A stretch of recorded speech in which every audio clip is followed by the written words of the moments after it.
Bonsoir. La question peut paraître étrange et pourtant elle se pose plus que jamais aujourd'hui pour nous tous. Le sucre est-il une drogue dure? Vous ne le savez peut-être pas, mais au quotidien, on en mange beaucoup plus qu'on ne l'imagine. Que l'on en trouve dans les plats préparés ou dans l'alimentation industrielle, aujourd'hui, chacun d'entre nous consomme l'équivalent de 18 morceaux de sucre par jour. C'est 3 fois plus que la moyenne recommandée. Et le problème, c'est que ce n'est pas sans conséquence sur notre santé. Il faut savoir que 15% de la population est obèse en France. Le nombre d'enfants en surpoids a même doublé en 10 ans. Alors, pendant un an, nous avons mené l'enquête dans les coulisses de l'industrie alimentaire pour comprendre pourquoi et comment les industriels dosent, voire surdosent, les produits en sucre que nous consommons. Dans ce reportage, vous allez le voir, nous sommes allés de surprise en surprise jusqu'à découvrir quelque chose d'inimaginable à propos du pouvoir addictif du sucre. Je vous laisse regarder. C'est un reportage exceptionnel signé Tristan Dessert. Toutes les semaines, à Boulogne-Billancourt, aux portes de Paris, les locaux de cette société voient défiler une foule d'anonymes. Des Français comme les autres, accueillis par Carole et son collègue Nicolas. Bonjour, alors comme d'habitude, je vais vous appeler et je vous laisserai vous installer au box que je vais vous donner. Nous ne sommes pas dans la salle d'attente d'un médecin, mais dans les coulisses de l'industrie alimentaire. Nicolas et Carole travaillent pour ce laboratoire un peu particulier auquel les marques font discrètement appel pour booster leurs ventes. Ça avance bien la préparation? Oui, on est dans les temps normalement. Ce jour-là, c'est un fabricant de biscuits apéritifs qui a besoin de leur service. Car en rayon, ces frites salées n'attirent pas les clients. Manifestement, la recette ne plaît pas. Donc voilà, donc là je commence à préparer ma première assiette. En fait, ça va être mon assiette référence. Alors pour savoir ce qui cloche, la marque a demandé à Nicolas de comparer ses frites à celles de 2 concurrents qui, eux, cartonnent en rayon. Et pour cela, il y a un test implacable, celui du consommateur lui-même. Alors bonjour à tous, bienvenue à cette nouvelle séance de dégustation. Donc aujourd'hui vous allez déguster dans un premier temps 3 références de frites apéritifs. Pensez bien à couper vos portables, ne pas communiquer entre vous. Et donc on va être parti avec les frites. Une dégustation que l'industriel peut payer jusqu'à 50 000 € pour certains tests de grande ampleur. Alors je vous écoute ici. 321. Le 321. Moyennant une petite rémunération de 7 € la séance, une soixantaine de cobayes vont donc goûter les fameuses frites. Référence 112 pour vous. Merci. Pendant 20 minutes, ils testent à l'aveugle en répondant à des questions très simples. Pour commencer, une note de 1 à 10, puis une appréciation. Qu'est-ce qui vous a plu et qu'est-ce qui vous a déplu? Au même moment, dans la pièce d'à côté, c'est Pauline qui analyse les premiers résultats et les nouvelles ne sont pas bonnes pour son client. Effectivement, ces 2 concurrents des marques d'hypermarché s'en sortent beaucoup mieux. Pour l'instant, c'est lui, mais c'est celui qui sort mieux. Sur une soixantaine de consommateurs, une majorité boude les frites apéritives de l'industriel. Et à chaque fois, c'est la même critique qui revient. Manque un peu de sel. Pas assez salé. Manque de goût et de sel. Des commentaires sur lesquels le fabricant va pouvoir se baser pour modifier sa recette et ainsi relancer ses ventes. Généralement, sur ce type de produit, les critères qui vont ressortir, alors le côté salé, puisque ce sont des produits salés, est-ce que c'est trop, pas assez? La croustillance, puisque c'est ce qu'ils attendent d'un apéritif. Ça donne des axes d'amélioration ou de retravail aux industriels quand, par exemple, leurs résultats ne sont pas optimums. Accrocher toujours plus nos papilles en ajoutant artificiellement toujours plus de goût aux produits alimentaires. Un enjeu colossal pour les industriels. Pour y parvenir, les fabricants ont des secrets et emploient des méthodes cachées que nous avons découvertes et que nous allons vous dévoiler dans ce document. On ne s'en rend pas toujours compte quand on est consommateur, mais une poignée d'ingrédients est en train d'envahir tous nos rayons. Des armes de séduction massive que nous mangeons à haute dose tous les jours et qui ne sont pas sans conséquences sur notre santé. Ces ingrédients tiennent en 3 mots: sucre, sel et matière grasse. Et peut-être l'avez-vous remarqué, qu'il s'agisse des plats préparés, de la pizza congelée ou du petit déjeuner, plus les prix baissent et plus le taux de ces ingrédients grimpe en flèche. Le sucre par exemple. Savez-vous qu'en moyenne, chacun d'entre nous en consomme l'équivalent de 18 morceaux chaque jour? C'est 3 fois plus que ce qui est recommandé.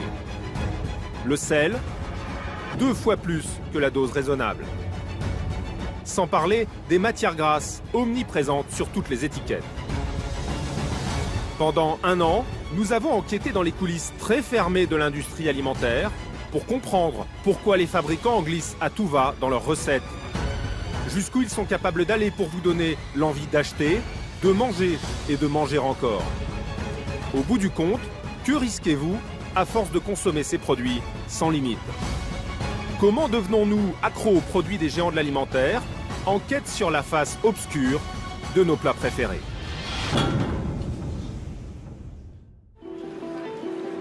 Pour découvrir la place que prennent ces ingrédients dans notre quotidien, il suffit de s'inviter dès l'aube au sein d'une famille comme toutes les autres. Nous sommes dans la banlieue de Lyon et chaque matin de la semaine, dès 7 h, c'est le branle-bas de combat pour Elodie, infirmière, et son mari Farid, vendeur. Ilan, venez choisir.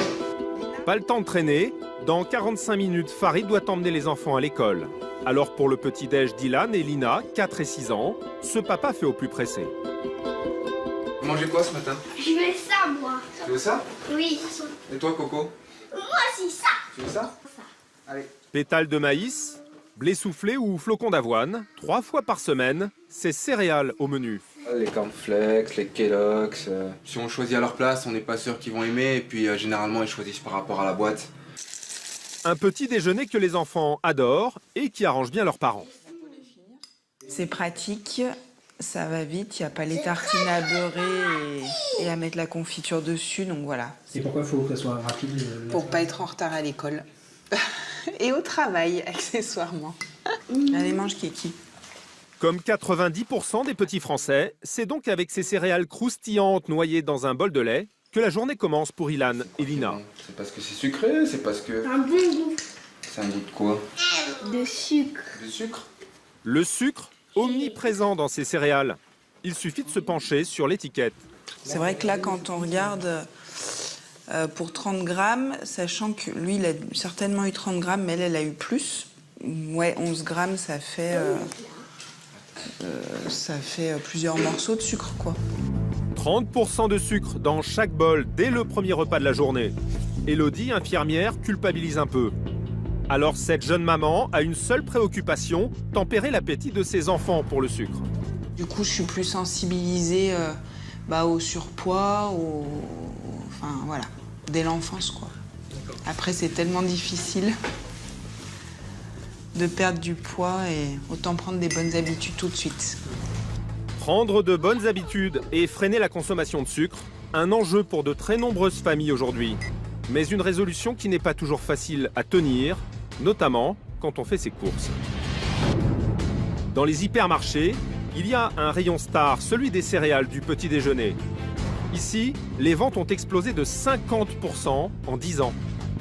Parmi la cinquantaine de paquets différents, on peut acheter du blé soufflé ou des pétales de maïs, et tous regorgent de sucre. En moyenne, un bol de 30 grammes en contient 11 grammes, un bon tiers. Et ça peut monter beaucoup, beaucoup plus haut. Derrière toutes ces marques, une poignée de géants de l'alimentaire. Pour les plus connus, ils s'appellent Nestlé, Kellogg's ou Quaker. Les 2 tiers viennent d'un seul et même pays, celui qui a inventé ce business où le sucre est roi. Alors nous avons voulu savoir comment en coulisses certaines de ces marques se livrent une bataille féroce pour sucrer toujours plus nos céréales et ainsi faire de nous des inconditionnels de leurs produits. Pour comprendre les dessous de cette industrie, il faut donc se rendre à 8 heures d'avion de Paris.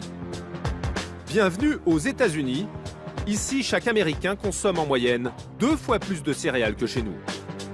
À l'origine de ce best-seller, il y a une marque mondialement connue. Direction le nord du pays, où une ville de 50 000 habitants s'est bâtie une solide réputation à travers toute l'Amérique. C'est Battle Creek, dans le Michigan, la capitale des céréales du petit-déj. Une ville pavillonnaire où sont installés des poids lourds de l'agroalimentaire. Parmi eux, certains sont inconnus des Français, comme la Post Company. Pourtant, ces paquets de Golden Crisp ou de Fruity Pebbles se vendent par millions aux États-Unis. En revanche, une autre firme de Battle Creek est célèbre dans toutes les familles françaises. C'est la Kellogg's Company, avec ses cornflakes, Miel Pops et autres trésors. 2 entreprises que nous avons sollicitées, elles ont refusé nos demandes de tournage. Merci de nous avoir contactés, mais nous n'autorisons aucune caméra dans nos usines. 2 empires de la nourriture industrielle qui ont mis le sucre au cœur de leurs recettes. Une histoire incroyable, digne d'un véritable thriller. Une histoire qui a démarré pourtant bien loin de l'univers de la malbouffe, avec un homme dont le seul but était au départ de mettre tout un pays au régime.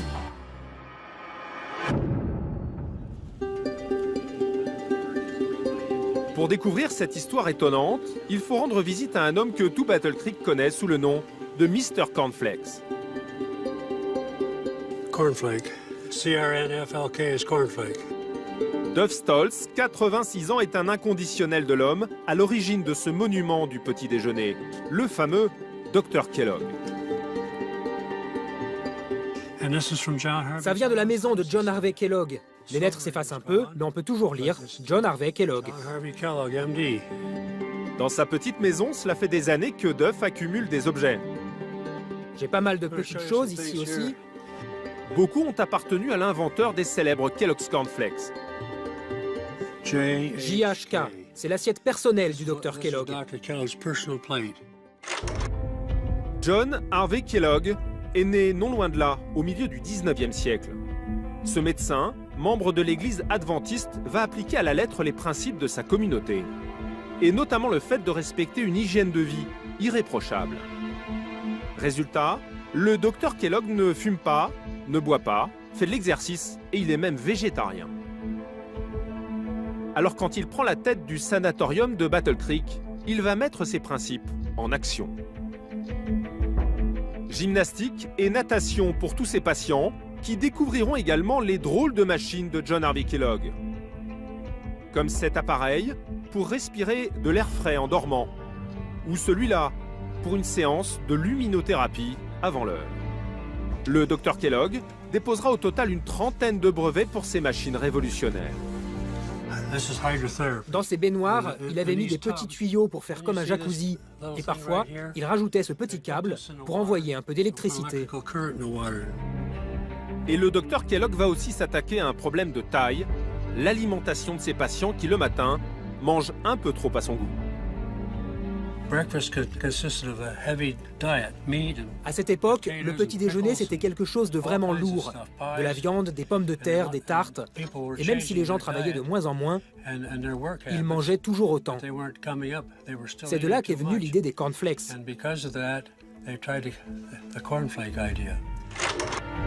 Dans son hôpital, le docteur va donc concocter du maïs à la vapeur, avant de l'écraser et de le dorer au four. Le résultat, les premiers flocons de maïs, les fameux cornflakes. John Kellogg est alors loin d'imaginer que quelqu'un va bientôt profiter de sa recette pour faire beaucoup d'argent. Une grande bagarre commerciale est sur le point de se déclencher autour d'un ingrédient, le sucre. Car au fil des mois, les patients qui défilent au sanatorium découvrent cette recette plutôt surprenante. Or, parmi ces malades, il y a un certain Charles Post, un ingénieur agricole soigné pour surmenage qui ne va pas se contenter de goûter cette préparation de maïs. Quand il était au sanatorium, il fouinait dans la cuisine. Et les cuisiniers ont réalisé que non seulement il jetait un coup d'œil, mais en plus, il prenait des notes sur ce qu'il faisait. Charles Post rêve de lancer une petite affaire. Il va reprendre l'idée du Dr Kellogg à son compte. Des préparations diététiques à base de céréales. Quelques mois plus tard, il fonde la Post Company à quelques rues du sanatorium et lance son premier paquet, les Grape Nuts, un mélange de blé et d'orge. With Post Grape Nuts Flakes. Rien de révolutionnaire, sauf qu'en passant les céréales au four, la cuisson a dégagé du glucose. Ces céréales ont un petit goût sucré, les ventes vont rapidement décoller. Post était loin d'être un imbécile. S'il n'avait pas été là, on n'aurait jamais connu ce boom des céréales à Battle Creek. Car la réussite de Charles Post attise désormais la colère du clan Kellogg, en particulier celle du petit frère de John. Will Kellogg a alors 46 ans et pour contre-attaquer, il décide d'ajouter du sucre dans les céréales de la marque familiale. Il s'agit là d'une véritable déclaration de guerre lancée à la Post Company. Quand Will Kellogg a ajouté du sucre dans les cornflakes, les ventes ont crevé le plafond. Dès lors, entre la Post et la Kellogg's, le sucre va devenir l'enjeu d'une bataille commerciale féroce pour conquérir toujours plus de clients. Dès les années 40, les deux enseignes vont finir par dominer le marché mondial du petit déjeuner avec une seule méthode, ajouter du sucre encore et encore. Une surenchère qui transparaît jusque dans les pubs, comme celle-ci. Wow is my middle name. Who are you? Nous sommes dans les années 50. La Post Company sort ses propres cornflakes. Le personnage Cornelius, un petit épi de maïs, se balade avec son pot de sucre. Bowl you over. Look for me on every box of new Post sugar-coated cornflakes. L'ingrédient va faire un carton auprès des petits Américains. Brand new Post sugar. But sugar-coated cornflakes happen to be A little bit better. and a little bit sweeter than any other cornflakes happen to be. Pour rester dans la course, la Kellogg's Company ne tarde pas à répliquer avec sa nouvelle marque, les Frosted Flakes, au sucre évidemment. Kellogg's Sugar Frosted Flakes. Des flocons de maïs nouvelle version qui font la part belle à l'ingrédient miracle. With Mr. Kellogg's Secret Sugar Frosting. Le sucre, l'arme absolue pour attirer toujours plus de clients, car en réalité, c'est sur lui qu'est bâti tout ce business. On le découvre en regardant ces images tournées en 1982 lors d'une journée porte ouverte dans l'usine Kellogg's de Battle Creek. Sur la chaîne de fabrication, les flocons de maïs, une fois passés au four, présentent un gros problème. Il suffit de voir la tête des visiteurs pour comprendre qu'il manque quelque chose.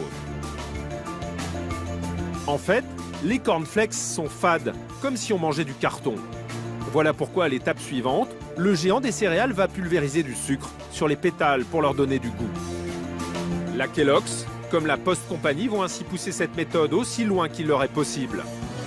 Une escalade dans le sucré qui ne va cesser de se développer à des taux, nous l'avons découvert, à peine croyables.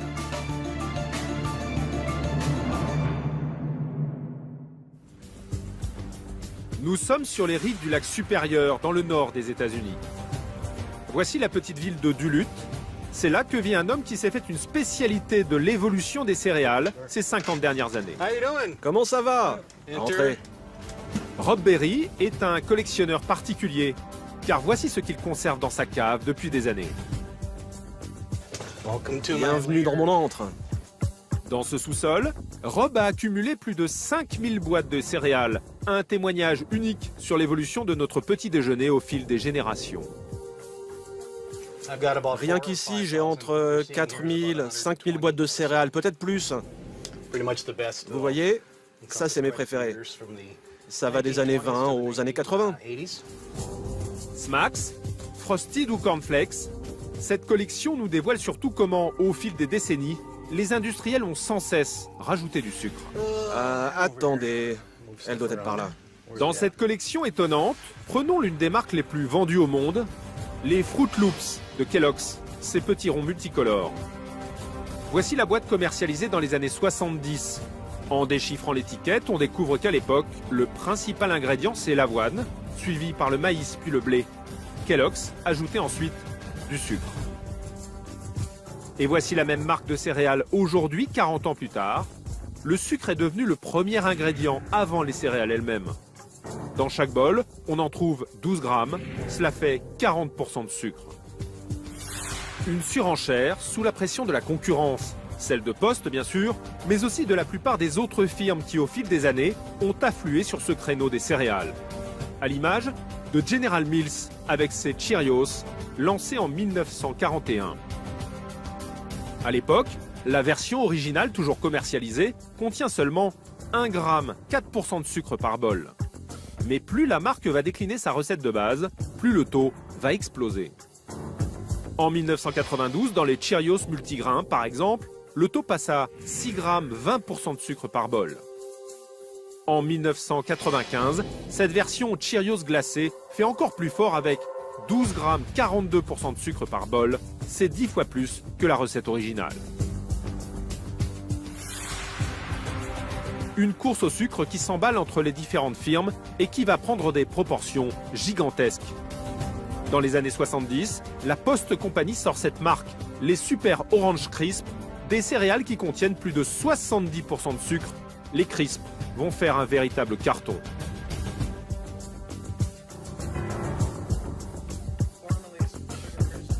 Depuis, la marque a modifié leur nom et la recette, mais Rob reste un nostalgique de ces céréales hyper sucrées, symbolisées par une petite mascotte. Moi, j'ai grandi avec ce petit ourson sucré. Ah, ça fait longtemps qu'il est là. J'en mange toujours. Mais j'aime pas le nouveau nom. Pour moi, c'est toujours des Sugar Crisp.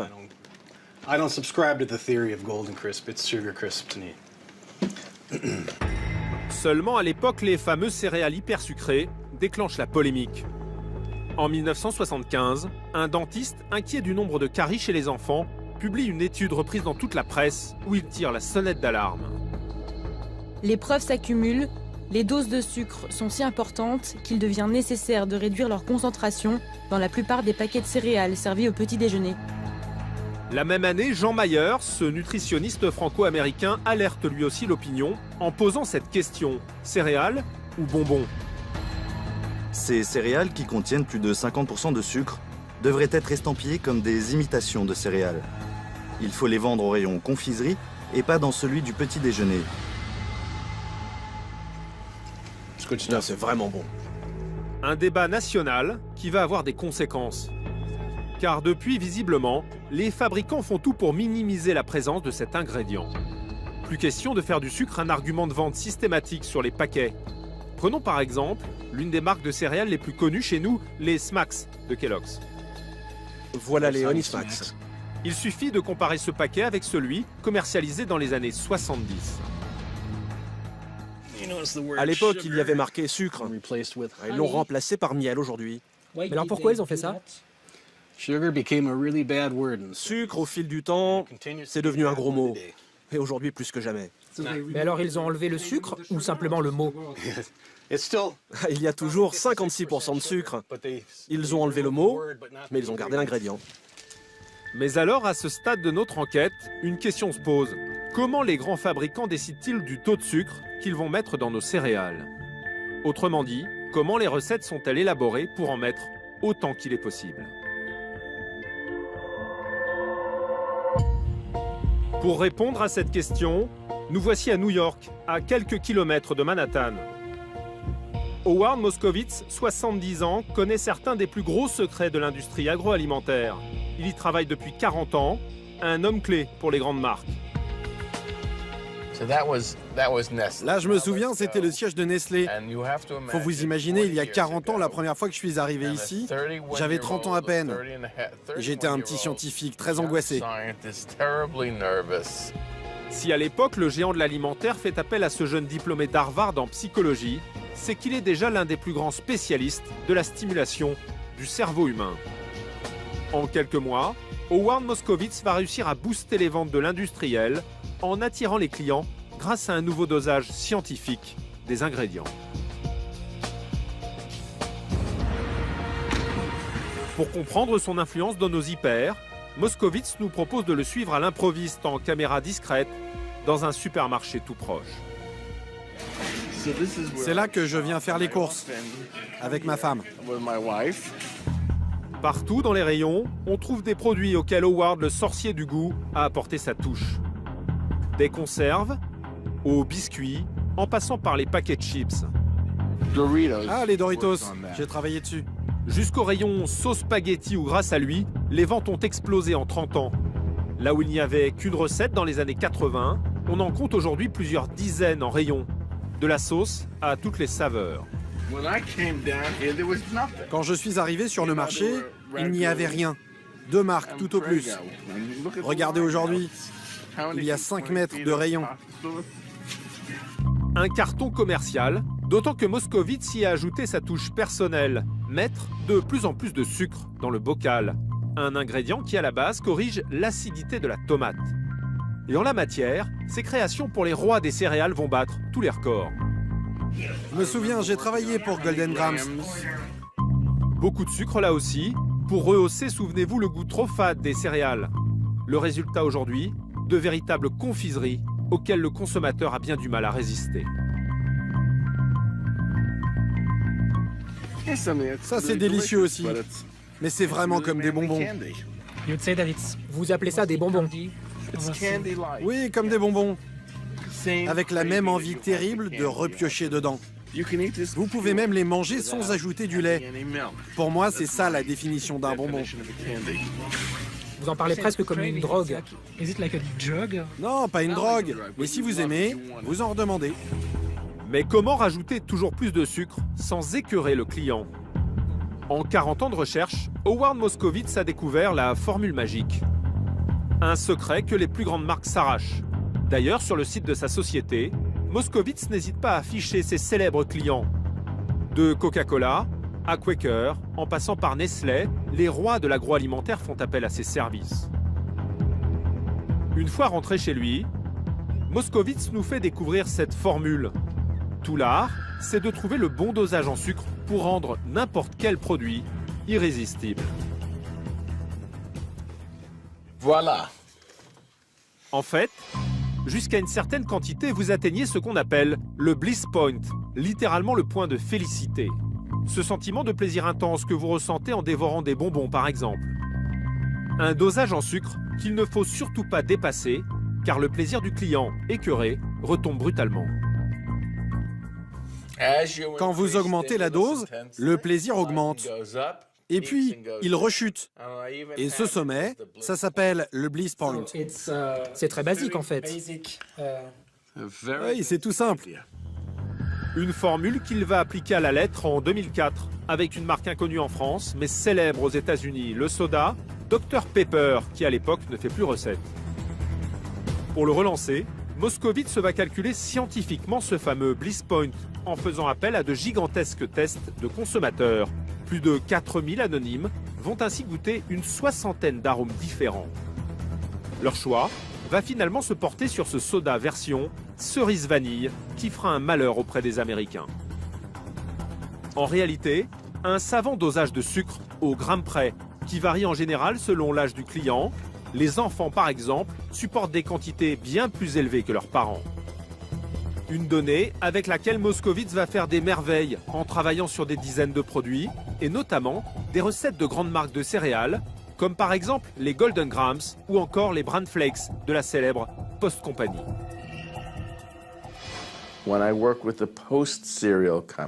Quand j'ai travaillé pour la Post Company, c'était toujours la même histoire. Comment modifier scientifiquement les céréales en termes de composition ou d'ingrédients pour faire en sorte que le produit ait le meilleur goût possible pour le consommateur. Mais alors, parmi tous les ingrédients que vous devez doser, est-ce qu'il y en a un qui surpasse les autres?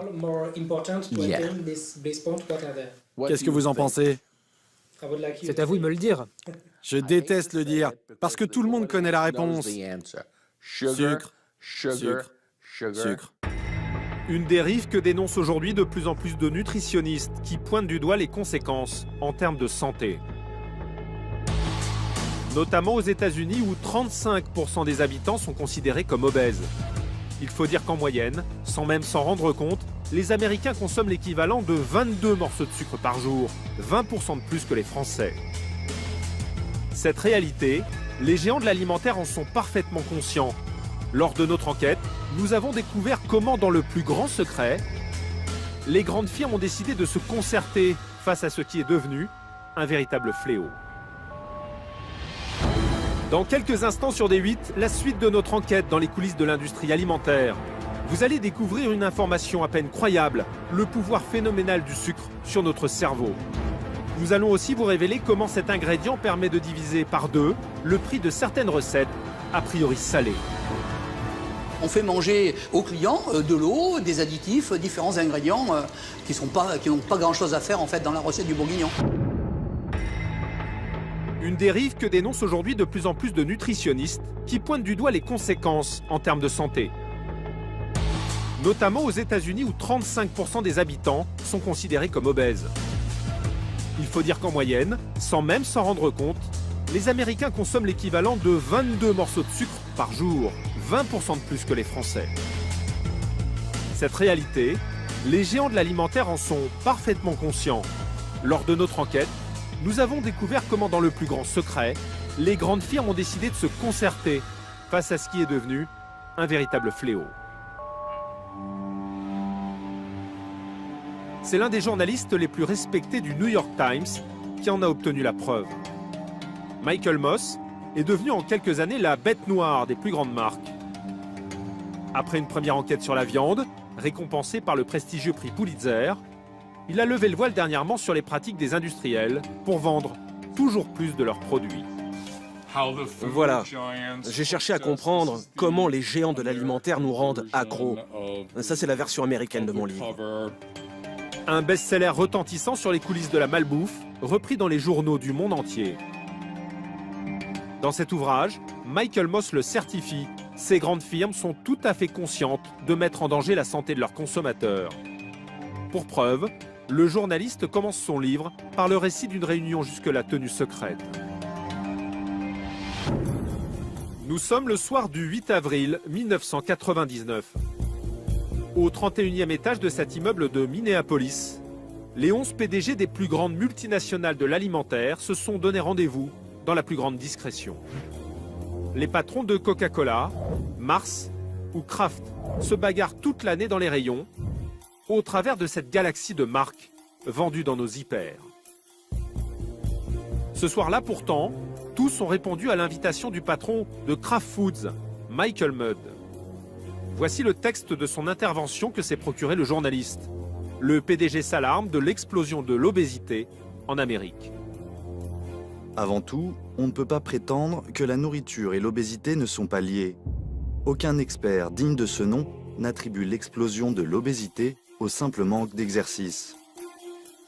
Michael Mudd évoque la crainte de procès comme ceux qui frappent à l'époque les géants du tabac. Il invite les autres PDG à inverser la tendance. Il est certain que le pire que nous pourrions faire, c'est justement de ne rien faire.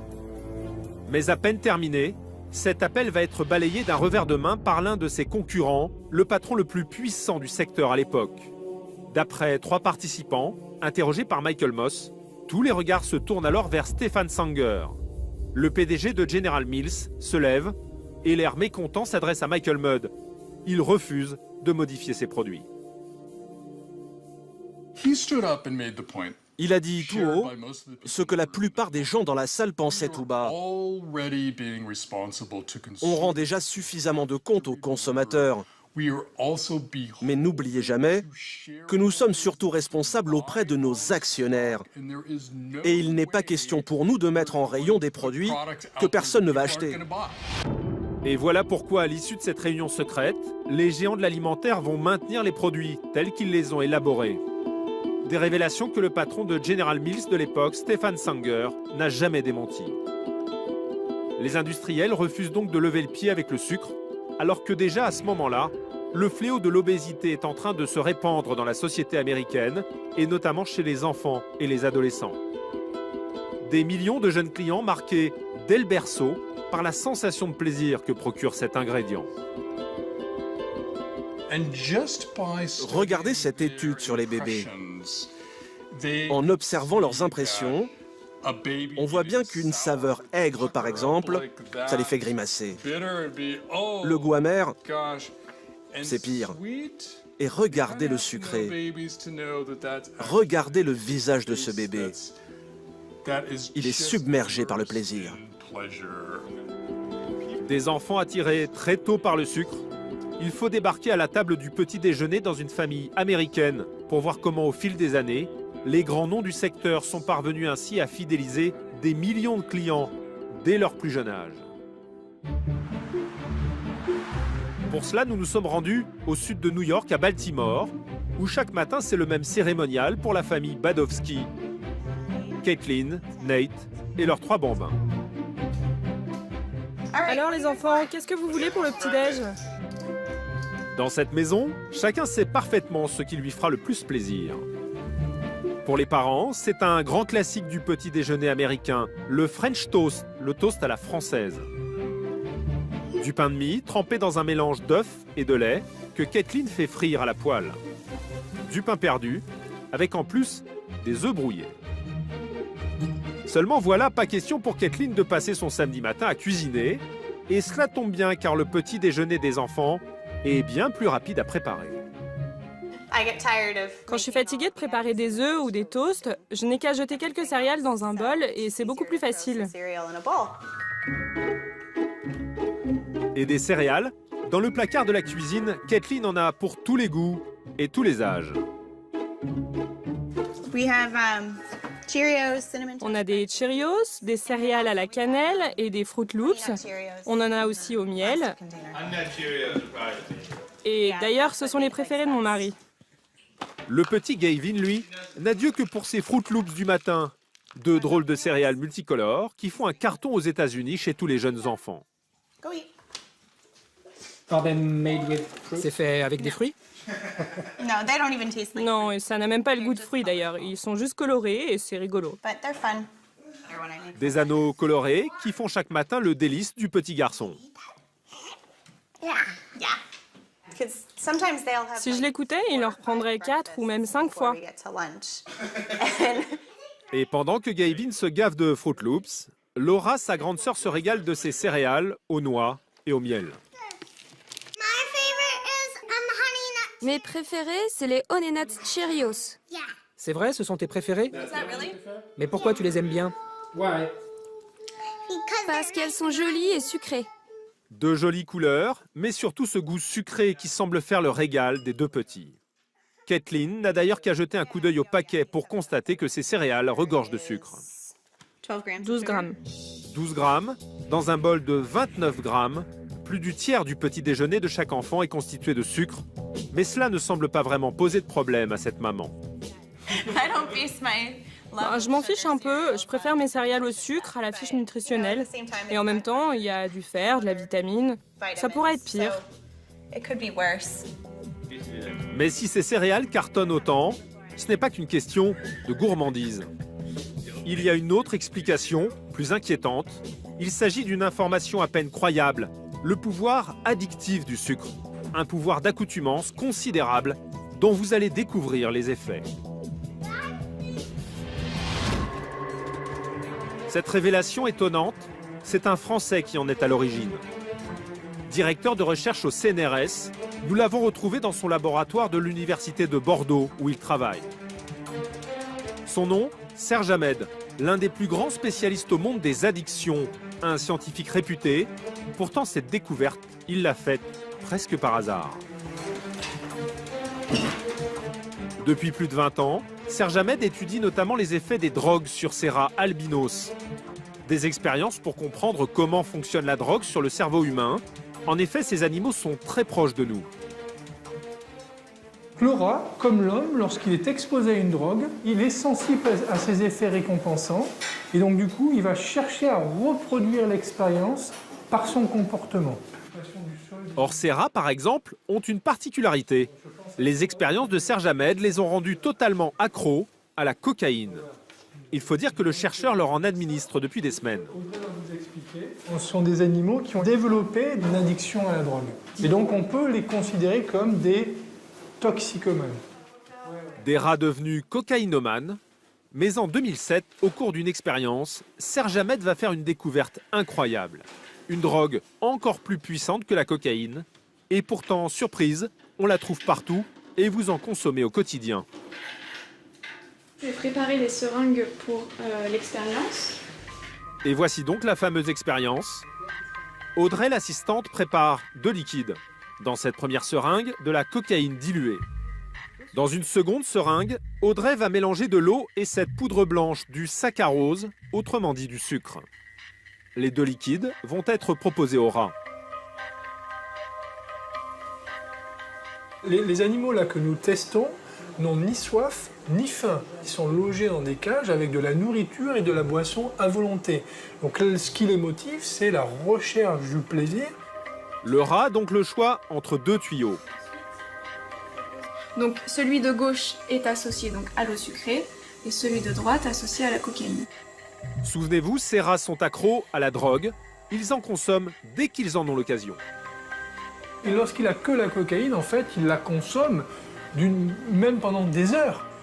Et pourtant, alors que le rat commence par se diriger vers la cocaïne à droite, il change subitement de direction et vire à gauche vers le tuyau d'eau sucrée. Et là, il boit.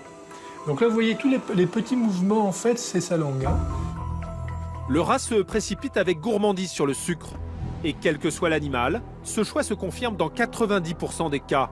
Un choix qui stupéfait Serge Ahmed. Nous cherchions à démontrer la puissance addictive de la drogue, et c'était la cocaïne à l'époque, et en fait nous avons découvert la puissance addictive du sucre. Et vous avez été surpris, Et nous avons été très surpris, et d'ailleurs beaucoup ont encore du mal à croire à ce résultat, d'accord, même si maintenant il est bien reproduit et répliqué dans plusieurs laboratoires. Pour le chercheur, pas de doute, le sucre agit comme une drogue pour le cerveau.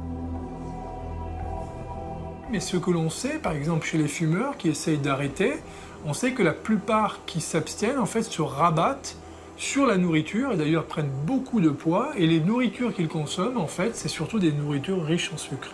Le sucre, 8 fois plus addictif que la cocaïne.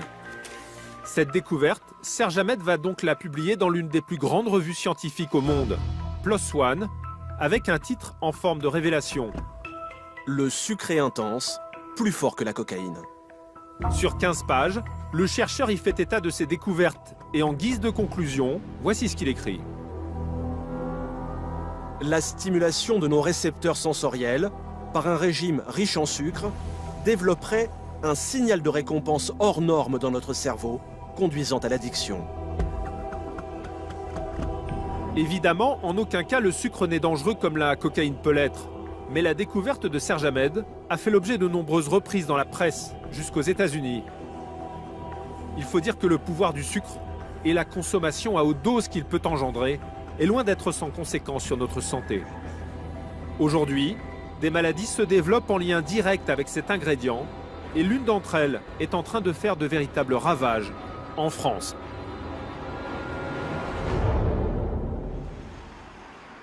Chaque mois, c'est dans cet immeuble parisien que Marc, 52 ans, a rendez-vous. Il vient consulter un spécialiste de la nutrition. Bonjour madame, j'ai rendez-vous avec le docteur Alouche. A priori, pourtant, ce prof de musique a l'air plutôt en bonne santé. En réalité, il y a un an, il a appris qu'il avait du diabète. Docteur ? Comme 3 millions de Français, Marc a un excès de sucre dans le sang. Une maladie sans symptômes apparents, mais qui peut entraîner de graves complications et nécessite souvent les fameuses piqûres d'insuline. Je vais prendre votre tour de taille. D'accord. À chaque rendez-vous, pour suivre l'évolution de sa maladie, le docteur prend une mesure toute simple. Docteur, vous ne me pesez pas ? Non, je ne vous pèse pas parce qu'au fond, le poids m'intéresse moins que le tour de taille. En fait, il faut comprendre qu'on soupçonne les cellules qui sont là dans l'abdomen et autour de l'abdomen d'être responsables en fait du diabète et des maladies cardiovasculaires. Et là, on est à 86. Vous vous souvenez à combien vous étiez Je crois que c'était 89. 3 cm perdus, en menant une vie plus saine, en faisant du sport et surtout en tirant un trait sur tous les aliments sucrés que Marc engloutissait auparavant, à commencer par ses céréales préférées. Avant, quand je prenais mes petits déjeuners, je me faisais plaisir. Et ça y allait au niveau des céréales comme ça, de ce type-là. Des céréales qui contiennent plus de 86 grammes de glucides, la grande famille des sucres. Une source d'énergie pour l'organisme. Le souci, c'est que les industriels ont donc tendance à en rajouter, plus que de raison. Quand vous lisez une étiquette, les glucides, c'est l'ensemble des sucres. Et les sucres, c'est ce qu'on appelle les sucres simples. Parce que c'est le sucre qu'on a ajouté à la préparation. Il faut savoir qu'en France, 70% des sucres que vous consommez ne sont pas des sucres que vous avez volontairement ajoutés. Ce sont des sucres qui sont inclus dans des préparations industrielles ou dans des boissons sucrées. Beaucoup de sucre ajouté, voilà ce qui pourrait expliquer l'explosion du diabète. Une maladie incurable et sournoise qui peut mettre 10 ans à toucher les reins, les yeux ou le cœur. Des malades qui deviennent accros au sucre sans même s'en rendre compte. Dès qu'on commence à manger un peu plus sucré, et 2 heures après, on a faim et on a envie de nouveau de manger du sucré. Pourquoi le sucre appelle le sucre ? Tout simplement parce que quand on a l'habitude, dans l'enfance par exemple, d'être récompensé par du sucre avec des quantités importantes, on va essayer de renouveler l'expérience de plaisir en consommant ce sucre. L'idée, c'est pas de diaboliser le sucre, c'est tout simplement de dire que le sucre a un effet d'une puissance incroyable sur notre cerveau. Résultat, en 10 ans seulement, le nombre de personnes diabétiques a doublé en France. D'ailleurs, l'agenda du docteur est plein, plusieurs semaines à l'avance. On a de plus en plus de patients qui viennent consulter pour diabète. D'abord parce qu'on mange de plus en plus de produits industriels. Les gens font moins leurs courses, cuisinent moins, mangent plus à l'extérieur. On continue à manger des produits qui sont chargés en sel, chargés en sucre, chargés en graisse. Donc c'est vraiment aujourd'hui une maladie d'actualité. En 100 ans, la consommation de sucre est ainsi montée en flèche. Merci docteur. Au revoir. À bientôt. En 1900, chaque Français absorbait l'équivalent de 4 morceaux par jour. Aujourd'hui, c'est 18 morceaux au quotidien. Le sucre, un ingrédient que l'on consomme de plus en plus, on en trouve absolument partout dans notre alimentation. Et le plus étonnant, c'est que les industriels n'en mettent pas seulement dans des préparations sucrées, mais aussi dans des recettes salées qui, en principe, ne contiennent pas de sucre. Notre enquête nous conduit non loin de Marseille. C'est là, à Vitrolles, qu'est installé depuis 4 générations l'un des plus gros négociants français de sucre. Bonjour, on s'occupe de vous? Ouais, ok. Dans le sud de la France, quand une marque veut sucrer l'une de ses recettes, c'est en général à Jean-Charles Banis qu'elle s'adresse. Car cet ingrédient, il en vend sous toutes les formes. Dans ce bocal, par exemple, du sucre de canne qui vient tout droit de l'île Maurice. C'est un sucre roux. C'est vraiment le jus de canne à sucre qui a été réduit au maximum. Ça sert à faire des spéculoos. Au niveau du prix, ça c'est plus cher que le sucre blanc. Le sucre blanc de base, le cristal de base, c'est ce qui est vraiment de moins cher. Le sucre blanc, non pas issu de la canne, mais de la betterave, dans le nord de la France. Un sucre à tout petit prix. Jean-Charles Banis va le facturer à ses clients seulement 50 centimes d'euros du kilo, sa meilleure vente. Vous voyez, il brille un petit peu. C'est du sucre cristallisé, c'est du cristal numéro 2. Ces cristaux font que dans le broyeur, ils vont éclater et faire vraiment une poudre extrêmement fine. Une poudre sucrée que les industriels affectionnent aussi, car ils peuvent en glisser dans toutes leurs recettes, sans que l'on s'en rende vraiment compte. Vous ne saurez pas qu'il est dans votre produit, mais il sera quasiment dans toutes les fabrications. Pourquoi on ne le saura pas? Pourquoi vous ne le saurez pas? Parce qu'une fois qu'elle a fondu... Résultat, Monsieur Banis expédie jusqu'à 20 tonnes de sucre par jour. Ses clients, des géants du biscuit, de la confiserie, mais aussi des industriels, du salé, qui utilisent cet ingrédient devenu incontournable. Derrière vous, il y a une palette qui va chez un transformateur de crustacés, puisqu'il va il va se servir de ce sucre pour faire la préparation de ses crevettes. Et tout le monde s'en sert, quoi. Tout le monde s'en sert, tout le monde en mange, tout le monde en absorbe sans le savoir. Et voilà donc comment l'essentiel du sucre que l'on consomme tous les jours se retrouve dans notre assiette, à notre insu, caché dans nos produits de tous les jours. Car pour les rois de la nourriture industrielle, c'est l'ingrédient pas cher qui peut faire des miracles, et surtout dans les plats salés. Parmi les vedettes du rayon, prenez par exemple un grand classique de la gastronomie, le bœuf bourguignon. Derrière le magret de canard, les moules frites ou encore le couscous, c'est l'un des 10 plats préférés des Français. Dans les rayons, on le propose mitonné doucement avec ses pommes de terre ou encore au vin de Bourgogne. En regardant les photos sur les étiquettes, tous semblent aussi bons les uns que les autres. Seulement, les prix vont du simple au double. De 6,48 € à près de 15 € le kilo. Alors comment expliquer de tels écarts? Et surtout, est-il possible que dans ce plat salé, l'industriel y mette du sucre pour élaborer un produit à prix cassé? Nous avons bien essayé d'enquêter chez ces fabricants, mais sans succès. Aucun d'entre eux n'a accepté de nous ouvrir ses portes. À chaque fois, nous nous sommes heurtés à la même réponse, plutôt expéditive. D'accord, je voulais juste parler des compositions des... Non, monsieur, je vous dis non, voilà. D'accord, pour quelle raison? Alors, pour découvrir leur méthode, nous avons fait comme des millions de consommateurs. Nous avons ouvert ces boîtes et l'envers de la recette nous a réservé bien des surprises. Pour dévoiler les secrets de ce plat discount, nous nous sommes rendus non loin de Dijon, au cœur de la Bourgogne. Christian Charvet et ses amis sont membres de la confrérie gastronomique locale des incollables de la recette originale. On va y aller doucement. Et vous allez voir que même à l'aveugle, tous vont rapidement identifier une grosse différence entre les deux bœufs bourguignons que nous leur apportons ce jour-là. Dans cette première casserole, une grande marque vendue en hyper, 15 € le kilo. Dans la seconde, la version à prix cassé vendue, 7 € le kilo seulement. Alors, c'en est deux différents. Pour commencer, et sans qu'ils le sachent, nous leur faisons goûter la recette de la marque. De beaux morceaux de bœuf, quelques petits légumes et une sauce à base de vin rouge de Bourgogne. La viande a l'air de qualité, a l'air moelleuse. C'est intéressant. C'est beau. Ça se tient. En fait, la sauce, c'est plus joli. La sauce a l'air quand même assez onctueuse. Et elle est correcte. Alors, je suis bien du vrai bourguignon. Christian et ses confrères goûtent maintenant la version discount de ce grand standard de la cuisine française. Et au premier coup d'œil, il y a déjà une grosse différence, peu de viande et beaucoup de garnitures. Parce que là, il y a beaucoup de légumes, enfin essentiellement des pommes de terre. La viande n'est pas très appétissante. Hein. Mais des bas morceaux. Des bas morceaux. Donc c'est pas engageant. Un bœuf bourguignon moins appétissant et qui, à la dégustation, va réserver une drôle de surprise à ses habitués. La sauce est plus sucrée, elle sent pas tellement le vin. Vous trouvez ça sucré? Oui. Chaque sauce tomate, on ferait une sauce au ketchup, ce serait pas loin. Je dis tomate, moi je parlais tomate. Oui. Tomate ketchup. Oui, ketchup. Oui. Un petit goût de ketchup et de sucré. Voilà ce que ces gourmets ont détecté. Étrange pour une recette qui a priori est entièrement salée. Alors y aurait-il vraiment du sucre? Et si oui, pour quelle raison? Les carottes décomposées, c'est un peu dommage aussi.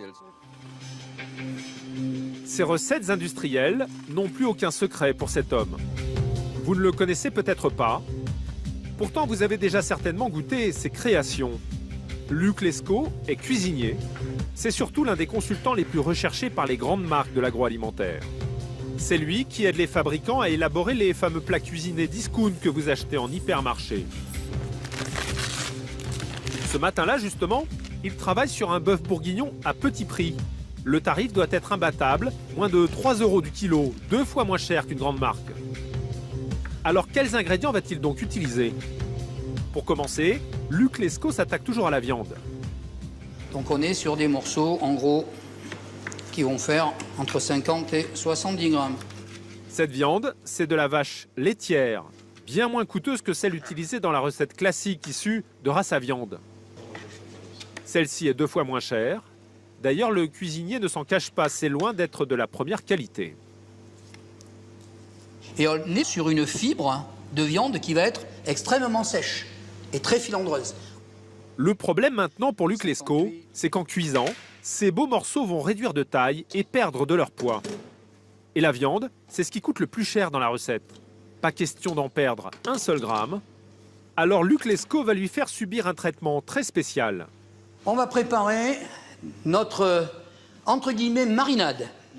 Si le consultant met des guillemets, c'est que les ingrédients qu'il va utiliser n'ont rien de bien appétissant. Donc sel nitrité, première action. Deuxième action, le sel fin.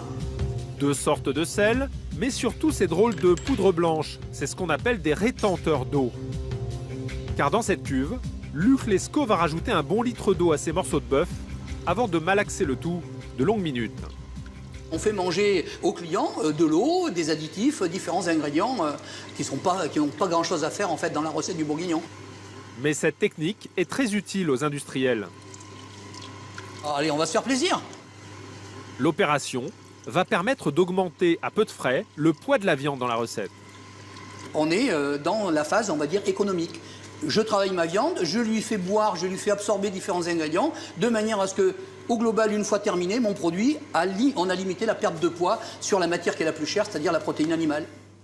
Au final, voilà le résultat. L'eau a totalement disparu de la cuve. Elle est maintenant dans la viande. Toute l'eau est dans la viande. Toute l'eau a été absorbée par la viande. En quoi? Combien de temps? On va dire, allez, 3 quarts d'heure. Pour l'industriel, c'est tout bénef. Il se retrouve au final avec plus de viande qu'au début et pour le même prix. On a acheté 1 kg et on met à cuire 1,2 kg. Donc tout bien. Le problème, c'est qu'une fois traité, c'est tout mou. La viande n'a plus grand-chose à voir avec les morceaux de départ. Et même en y ajoutant la garniture, des carottes et des petits oignons surgelés, la mixture est loin de ressembler encore à du bœuf bourguignon. Là, on a une viande qui est nature. Plus nature, on ne peut pas avoir. Elle n'a pas subi de marinade dans son vin rouge. Elle n'a pas été colorée. Alors, pour transformer cette préparation en recette appétissante, le chef Lescaut va jouer les apprentis sorciers. Pour commencer, un peu de concentré de tomate. Le concentré de tomate, tout simplement de la couleur, une pointe d'acidité et une note aromatique. Puis cette poudre rose, du vin déshydraté. Voilà, c'est vrai que ça fait pas très culinaire. Hein. Mais pour donner de l'éclat à la recette, surprise, Luc Lescaut va avoir recours à un ingrédient totalement absent de la recette originale, le sucre. À commencer par ce qui est couramment utilisé dans la pâtisserie, le caramel. Un petit peu de caramel. Rien de tel pour donner à la viande un petit goût de fumée, comme si elle avait été braisée, une technique de cuisson qui aurait augmenté les coûts. Voilà, toc. Là encore une fois, au niveau économique, on est gagnant sur tous les tableaux. Luc Lescaut n'a plus qu'à rajouter un peu d'eau et mettre à cuire. Mais pour relever le goût du plat, à la garniture un peu fade, le chef va glisser dans la recette le plus efficace des boosters de goût. Du sucre, là encore. Celui que nos gourmets avaient détecté dans la recette. Le sucre va gonfler les arômes des autres ingrédients, et pour presque rien. À la fois, le sucre va révéler le goût des carottes, si elles ne sont pas suffisamment sucrées. Et puis, comme on travaille une sauce au vin, par habitude, les gens estiment que ça doit toujours avoir une petite note sucrée, ne serait-ce qu'en finition. Mais il reste un dernier souci. Cette mixture n'a pas encore la couleur d'un vrai bœuf bourguignon, comme en rêvent les consommateurs. Ils risqueraient d'être déçus. Alors, pour parfaire l'illusion, le chef va se mettre au fourneau. Dans ce saladier, il mélange du chocolat, de l'épaississant et un peu plus de vin en poudre. Voilà, donc là on va mettre l'eau. Une fois mélangé, cela donne cette pâte marron que Luc Lescaut n'a plus qu'à verser dans sa marmite pour obtenir ce qui ressemble bien davantage à une recette gastronomique. Et donc là, le tour est joué. On a une osmose complète, viande, légumes, liaison, tout est homogène. Et voilà donc comment les industriels incorporent, sans que nous le sachions, toutes sortes de sucres dans des recettes salées pour pouvoir fabriquer ces plats discount, beaucoup moins chers que les grandes marques. La différence, on est sur un produit, on peut diviser par deux, largement par deux. Que ce soit dissimulé dans les recettes ou non, le sucre est aujourd'hui de plus en plus présent dans notre alimentation. Chaque Français en consomme 100 grammes en moyenne chaque jour. Un business colossal qui rapporte 3,5 milliards d'euros de chiffre d'affaires par an à ceux qui le fabriquent. Alors pour s'assurer que les ventes continuent de grimper, les industriels utilisent des armes redoutables pour séduire les consommateurs les plus sensibles, c'est-à-dire les plus jeunes d'entre nous. Ce jour-là, à Paris, devant la cathédrale Notre-Dame, on célèbre la fête du pain. Pour des centaines de curieux, c'est l'occasion de découvrir le travail des artisans boulangers dans une ambiance de kermesse. On vous souhaite à toutes et à tous une bonne fête du pain. Une vingtaine de stands consacrés au pain, où chacun peut mettre la main à la pâte pour fabriquer sa propre baguette. Des badauds, des touristes, mais aussi beaucoup de groupes scolaires de passage dans la capitale. Voilà, et pareil avec l'autre après. Donc ils souhaitent tous de la même longueur. Mais quel rapport entre cette fête du pain et le sucre? Justement, aucun, a priori. Car nous l'avons vérifié, il n'y a pas un gramme de sucre dans une baguette. C'est quoi les ingrédients dans la baguette, tout simplement? Farine, sel, eau, levure, levain. C'est tout. Voilà. Il y a un autre? Non. Et pourtant, surprise ce jour-là. Le temps de la cuisson, les écoliers vont tous se diriger vers un stand qui rencontre un sacré succès chez les plus jeunes. Bonjour les enfants. Une petite barbe à papa? Oui. Oui, petite barbe à papa. Distribution à volonté de barbe à papa. Alors évidemment, c'est l'affluence. Ce stand, c'est celui du lobby du sucre en France, les plus gros fabricants du secteur. D'ailleurs, la dame est clairement là pour faire la promotion de cet ingrédient auprès des enfants et de la maîtresse. Bon alors, est-ce que vous savez combien il y a de sucre là? Un morceau de sucre, c'est 5 grammes. Donc là, j'ai combien de grammes de sucre? 5 grammes. Ah bah non. 10 grammes. Non plus. 100 grammes. Non plus. Moins? Là, j'ai 2 grammes de sucre. Oh mon Dieu, quelle horreur. Voilà. J'étais loin. Une promo pour gommer la mauvaise image du sucre. Car derrière, c'est toute une filière qui prospère. On est loin de ce spot dans les années 80. C'était la grande époque où ce secteur pouvait ouvertement faire la pub de son ingrédient fétiche. À la manœuvre, les producteurs de betteraves à sucre dans le nord de la France. Le sucre, le plus petit des grands plaisirs. 30 ans plus tard, face aux inquiétudes, le lobby se montre plus discret. Néanmoins, il reste actif, comme ici à la fête du pain. Dégustation de confiserie, suivie d'une séance de cinéma.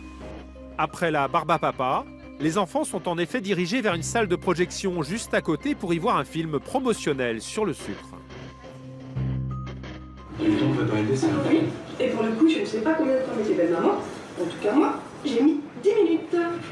Des sketchs qui parlent de l'alimentation et qui adressent des messages subtils pour redorer l'image du sucre, de plus en plus décriée.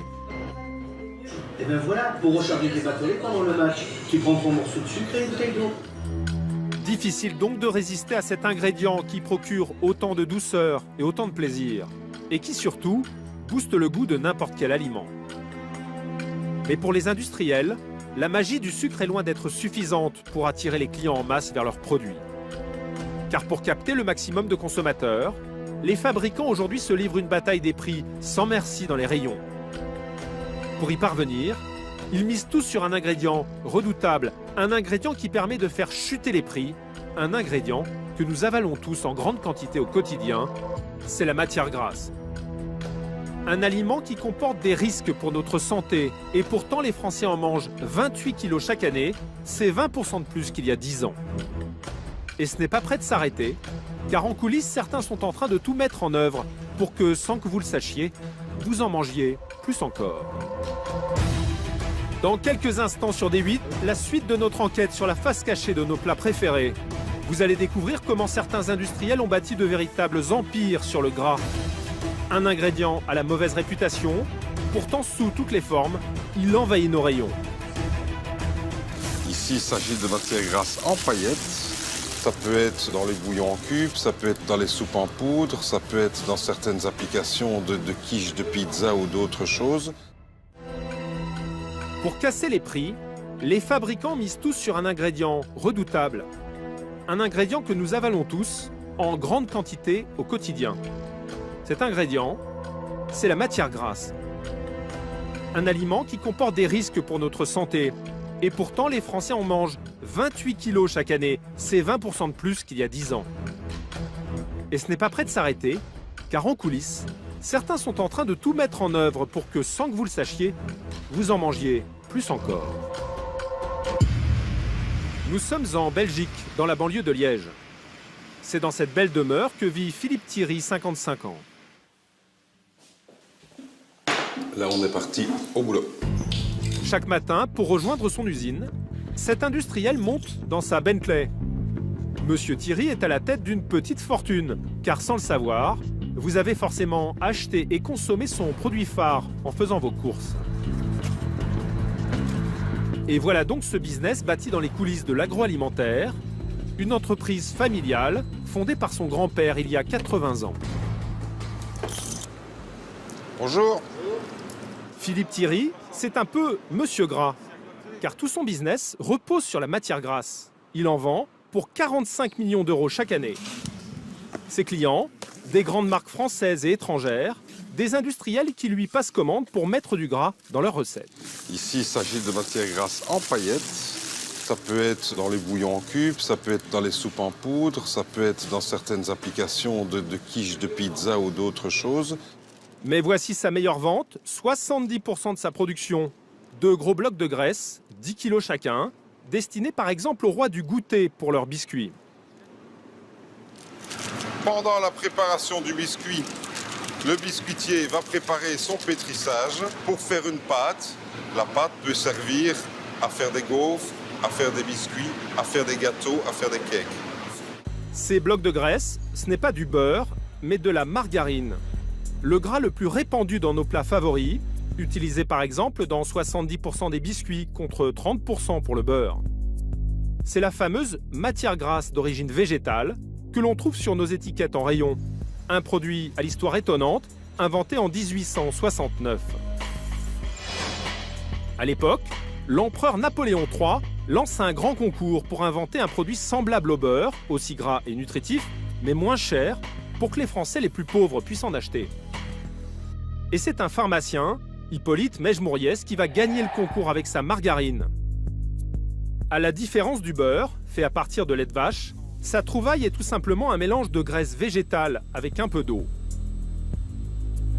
Plutôt basique en apparence. Mais voilà, Philippe Thierry doit adapter ce mélange aux exigences de chacun de ses clients. Un vrai casse-tête pour Guy, son responsable de recherche. Bonjour Bernard. Bonjour Guy. Ce matin-là, justement, ses équipes ont dû retravailler une margarine pour un fabricant de croissants industriels. L'ingrédient était trop dur et ne fondait pas dans la recette. La marque attend une margarine plus molle. Lors de la fabrication de ces croissants, la margarine ne s'étalait pas, ne suivait pas la pâte comme elle aurait dû le faire, et ça conduisait à des croissants qui n'étaient pas suffisamment feuilletés. Bon, ici, nous sommes manifestement dans la bonne direction. Oui, ici, on est dans la bonne direction. Le produit est souple, plastique. Pour obtenir cette margarine plus malléable, Guy et ses équipes ont dû jouer sur un savant dosage entre différentes huiles végétales. Comme dans la majorité des margarines de feuilletage croissant, on est ici sur des fractions de palme, sur du palme et de l'huile de colza. Un cocktail d'huile, car vous allez le voir, dissimulé dans nos plats préférés, ces graisses ont des propriétés parfois très différentes. Oui, j'ai mon batch. Philippe Thierry les fait venir du monde entier. Plusieurs fois par jour, elles débarquent par camion-citerne dans la cour de l'usine. Des huiles de toutes sortes importées de l'étranger, depuis le port de Rotterdam tout proche. Voilà, aujourd'hui on est au 4e camion de la journée. On a reçu un camion de colza raffiné, un camion d'huile de palme et un camion de coco raffiné. Voilà pour le début de la matinée d'aujourd'hui. Des huiles végétales avec lesquelles Philippe Thierry va pouvoir faire du sur-mesure pour les industriels de l'alimentaire. Guy, son responsable de recherche, est justement en train de mettre au point une recette pour un de leurs clients, fabricant de glace en hypermarché. Il doit choisir une huile pour confectionner le nappage chocolat de ses cornets de glace. Un esquimau est à peu près fait sur ce principe-là, donc c'est un mélange de chocolat noir et d'une huile à laquelle on va demander de figer rapidement autour de la crème glacée. Guy penche pour cet enrobage à base d'huile de coco, car comparé par exemple à cet autre cornet nappé à l'huile de tournesol, la différence de texture est flagrante. Regardez ce qui se passe instantanément au contact de la boule glacée. On peut constater, que celui au coco est relativement rigide et donc forme effectivement une croûte autour de la crème glacée, tandis que celui au tournesol a conservé une consistance moelleuse et n'a donc pas enrobé correctement la crème glacée. Une huile très utile. Le problème, c'est que les clients cherchent du gras, certes pratique à manipuler, mais surtout pas cher. Alors chaque jour, devant son ordinateur, Philippe Thierry doit chasser les bonnes affaires. Frédéric, est-ce que tu pourrais me mettre un petit mail avec les dernières courbes des matières premières? Et voici donc les cours du jour des huiles végétales que Monsieur Thierry importe du monde entier. Des graisses qu'il doit acheter au plus bas, car le prix est susceptible de flamber au moindre soubresaut de l'actualité internationale. Le moindre incident peut avoir une influence à la baisse ou à la hausse sur le prix des matières premières. Ça peut être un typhon aux Philippines qui donne des problèmes pour les arbres à noix de coco. Ça peut être un problème météorologique pour les fruits des palmiers. Ces palmiers, on en tire la fameuse huile de palme. Une huile produite en Asie, dans ces immenses cultures. Des arbres dont on presse la pulpe du fruit. Une huile très bon marché, 730 € la tonne, c'est 60% moins cher que l'huile de coco, bien pratique pour napper les cornets de glace. Résultat, Philippe Thierry glisse cette huile de palme dans la plupart de ses margarines. La matière première représente plus de 70% du prix du produit fini. Et donc, c'est un élément extrêmement important sur lequel il faut être vraiment attentif chaque jour. Une huile de palme dont les industriels raffolent car en plus d'être pas chère, elle a un énorme avantage, très recherché par certains fabricants. Il suffit de la comparer aux autres huiles que l'usine travaille chaque jour. Donc voilà les différentes huiles et graisses. En général, quand vous utilisez une huile à la maison, elle est liquide. On constate, je veux dire, que tout ce qu'on appelle huile de maïs, huile de colza, huile de soja, huile de tournesol et huile d'arachide sont au fait des produits liquides à température ambiante. Par contre, quand on parle d'huile de palme ou huile de graisse de coco, on est en présence de produits solides. Une huile qui, une fois mélangée à de l'eau, donne cette margarine que les industriels glissent désormais dans la moitié des produits en hyper. Au premier rang, les pâtes à tartiner. Depuis des années, la recette est toujours la même. En plus des 50% de sucre, la plupart des marques ajoutent en moyenne 20% d'huile de palme. Une huile indispensable dans la recette car elle permet de conserver ces pâtes à tartiner de longues semaines à la maison. Sans les mettre au frigo, ces pots affichent en effet une onctuosité très appréciée des enfants au petit déjeuner. Voilà pourquoi les rois du gras en glissent aussi dans 70% des biscuits par exemple. Une huile pâteuse comme du beurre, mais 4 fois moins chère. Seulement, il y a un revers à la médaille. Cette huile que nous consommons tous a mauvaise réputation. D'abord, sa production est à l'origine d'une déforestation effrayante, comme en attestent ces images en Indonésie. En 50 ans, le pays a perdu plus de la moitié de ses forêts. Car chaque minute, l'équivalent de 6 terrains de football sont rasés pour laisser place à ces champs de palmiers à perte de vue. Une huile qui, selon ses détracteurs, aurait aussi des effets néfastes sur notre santé. Trop grasse, elle augmenterait les risques de maladies cardiovasculaires. À la clé, crise cardiaque, artères bouchées, obésité.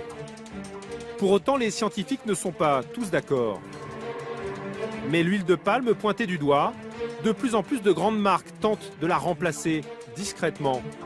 Seulement, c'est un vrai cauchemar.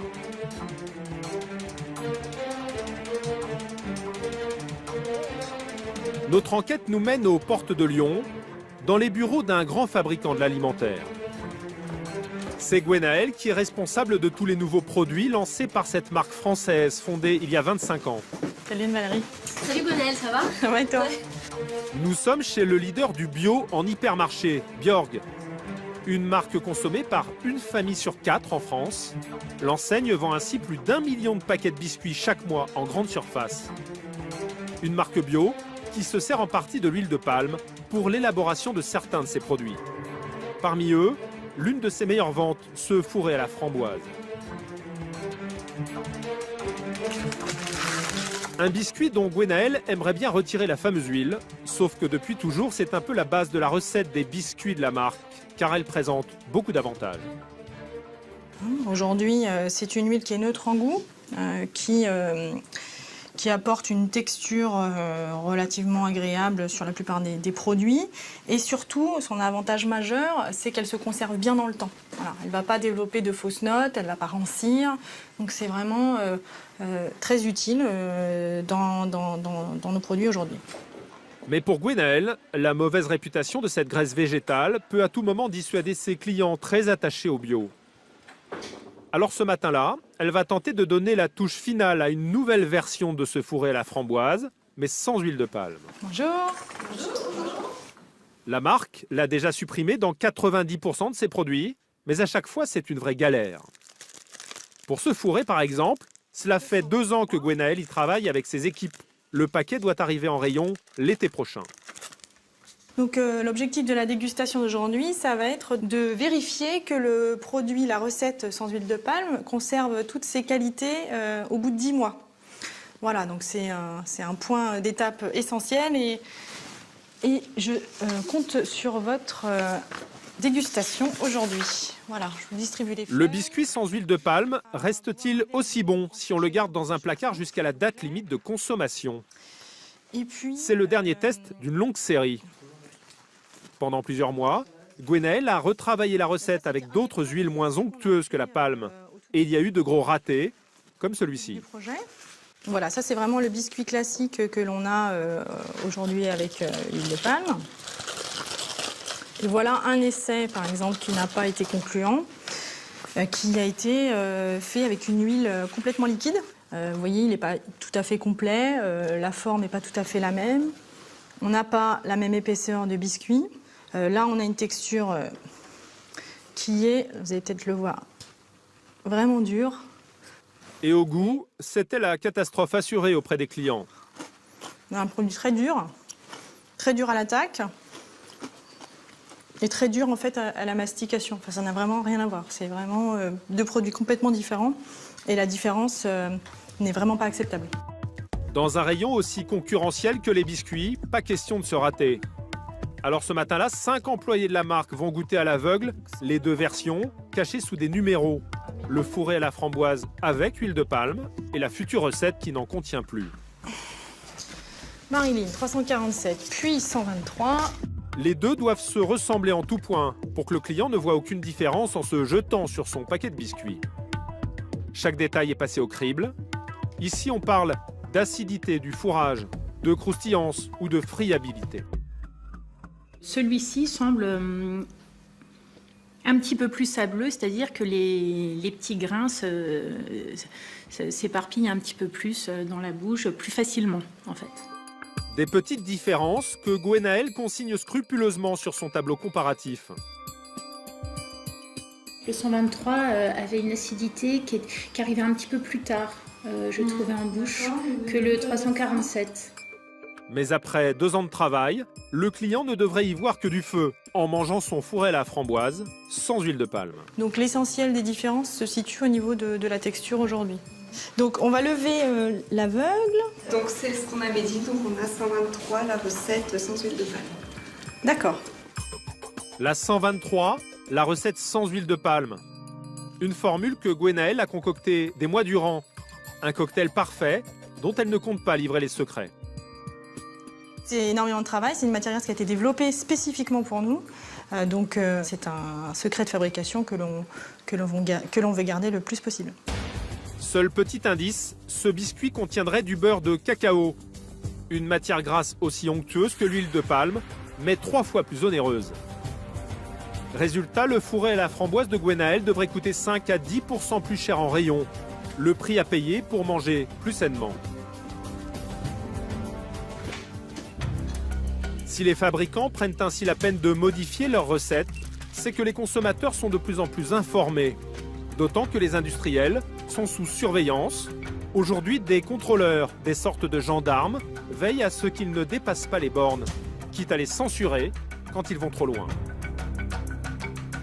En plein cœur de Paris, voici le siège de l'autorité de régulation de la publicité, le gendarme de la pub en France.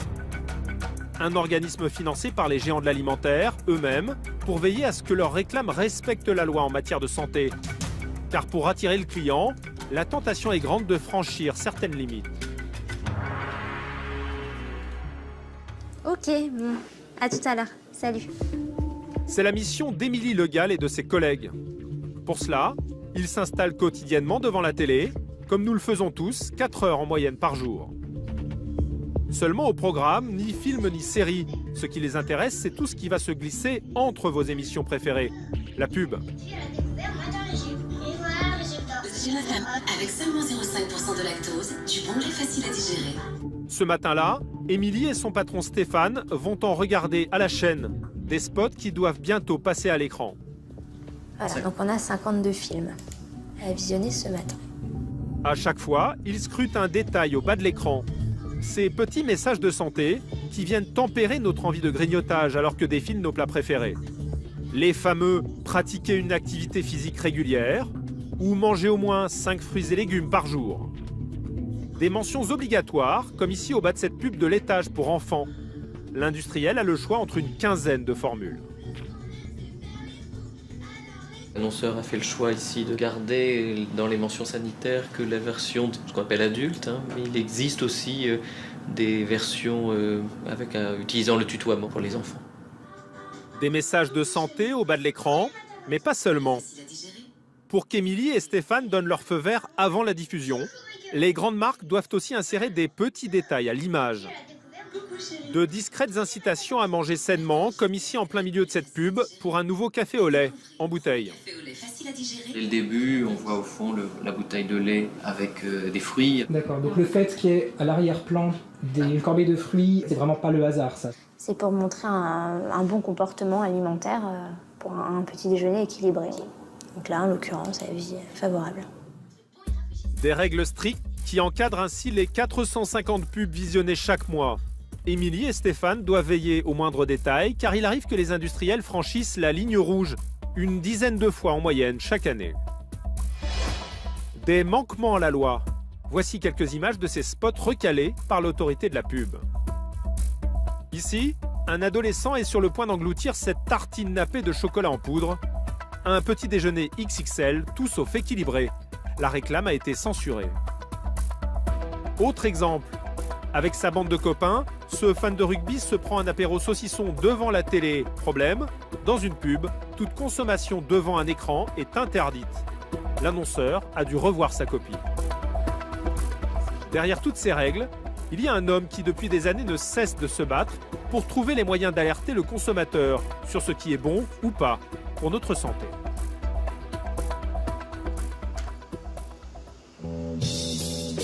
Cet homme, c'est un peu le cauchemar des industriels de l'alimentaire. Le professeur Serge Erkberg est l'un des plus grands spécialistes de la nutrition en France. Ce matin, il a rendez-vous dans cet hôpital de la région parisienne pour y donner une grande conférence. Bonjour. Car depuis 2001, le professeur dirige tout le programme national pour améliorer la nutrition des Français.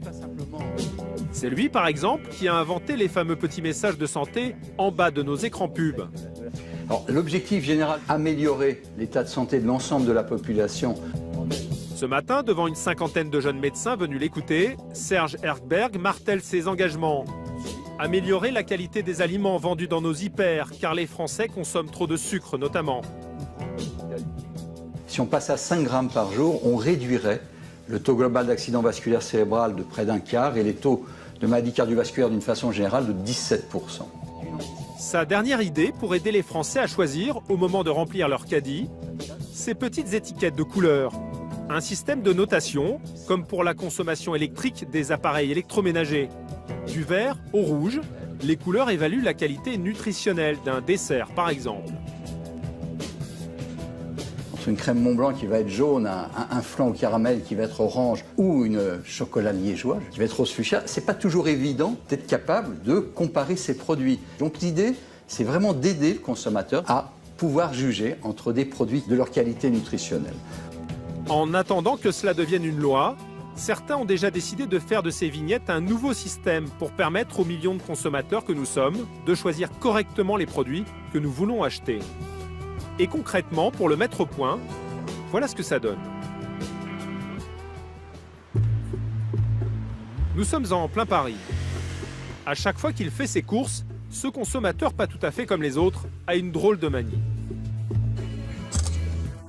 Dans son supermarché, Stéphane Gigandet prend en photo tous les produits qu'il croise en rayon. Alors on prend le code barre et ce qui nous intéresse le plus, l'étiquette. L'étiquette au dos du paquet avec toutes les teneurs en gras, en sel ou en sucre. C'est la seule indication quand on veut manger sainement et comparer par exemple plusieurs paquets de céréales.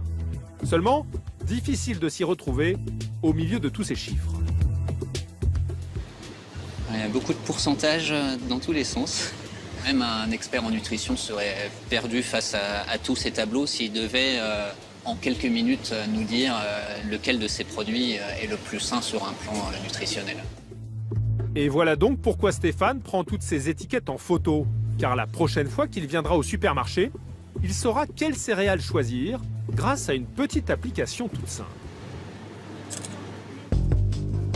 En effet, une fois revenu chez lui, ce père de famille, ingénieur en informatique et passionné de cuisine, va passer ses étiquettes à la moulinette d'un logiciel qu'il a créé il y a 2 ans. Hop, on va pouvoir sélectionner pour recadrer la photo. Sur son site gratuit, plus de 18 000 produits sont ainsi recensés, grâce à la participation d'1 millier de consommateurs comme lui, armés de leurs appareils photo. C'est les produits qu'on a ajoutés tout à l'heure au supermarché, dont on a pris les photos. Mais voilà le plus étonnant. Grâce à un petit logiciel de reconnaissance de caractère, Stéphane enregistre automatiquement toutes les données des étiquettes. Et en quelques secondes, son site attribue une note à chaque produit. De A pour les plus sains à E pour les moins bons. Ce qu'on obtient, c'est un peu comme un bulletin de notes pour le produit. Alors, malheureusement, celui-là a obtenu la moins bonne note, E.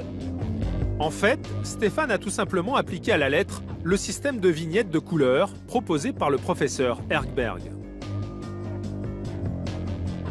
L'équipe du professeur nous a transmis la formule qui permet de calculer cette note en fonction du taux de sel, les graisses saturées, les fibres. Et du coup, on a calculé la note pour tous les produits qui sont dans la base de données. Une notation qui réserve quelques surprises. Par exemple, avec ce paquet de biscuits apéritifs Light, vendu dans une grande surface discount avec la mention « allégé en matière grasse ». Résultat, un E, la plus mauvaise note. Moi, si je suis consommateur, je vois un produit allégé en graisse, je me dis, ça va être bon pour la santé. Donc ce qui est toujours intéressant, c'est d'aller voir à quoi correspond le petit astérisque qui est juste après allégé en matière grasse. Souvent, c'est allégé en matière grasse par rapport à la moyenne des autres produits de la même catégorie. Ça ne veut pas forcément dire qu'il y a très peu de matière grasse. Mais alors, certains biscuits apéritifs font-ils mieux? La meilleure note, un C, revient à ces crackers au soja et pommes de terre vendus 4 fois plus cher que les précédents. Comme souvent, les consommateurs à petit budget doivent y mettre le prix pour manger plus sain. Mais Stéphane espère tout de même que sa notation va faire bouger les industriels. On espère justement que ça va pousser les industriels, les fabricants à proposer des meilleurs produits, à changer un peu la liste des ingrédients pour peut-être passer de DAC ou de CAB et pourquoi pas de BAA. Des industriels qui, pour l'heure, s'opposent à ces codes couleurs, alors même que de plus en plus de consommateurs demandent à être mieux informés. Mais pourquoi les firmes de l'agroalimentaire sont-elles si réticentes? Pour obtenir une réponse à cette question, nous nous sommes rendus à Orléans. Il y a quelques semaines, un grand salon y était organisé avec tous les poids lourds du secteur, notamment pour aborder la question des bonnes pratiques en matière de santé dans les rayons. On est parti. Au premier rang des intervenants, Jean-Philippe Girard, le patron de l'ANIA, le très puissant lobby des géants de l'alimentaire. Alors serait-il d'accord pour afficher la qualité nutritionnelle de nos plats préférés avec les fameuses petites étiquettes de couleur du professeur Erkberg? Manifestement, les industriels ne sont pas prêts à jouer le jeu. C'est très stigmatisant. Pour moi, très clairement, quelqu'un qui se nourrira que de verre aura un déséquilibre nutritionnel. Nos produits sont issus de siècles de savoir-faire.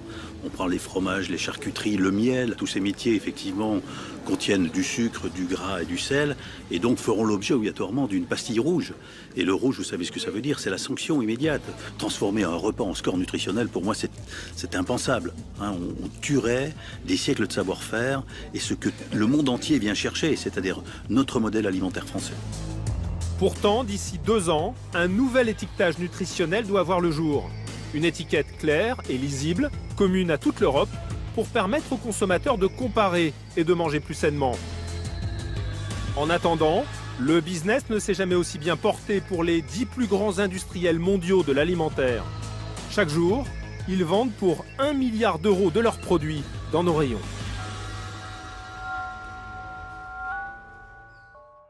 Voilà pour ce document assez incroyable sur le sucre et les matières grasses. Cette émission est maintenant terminée. Nous l'avons préparée avec Thierry Ornay, Aurore Belser, Dorothée Cochard, ainsi que les équipes de Cartel Presse. Bonsoir et bonne semaine.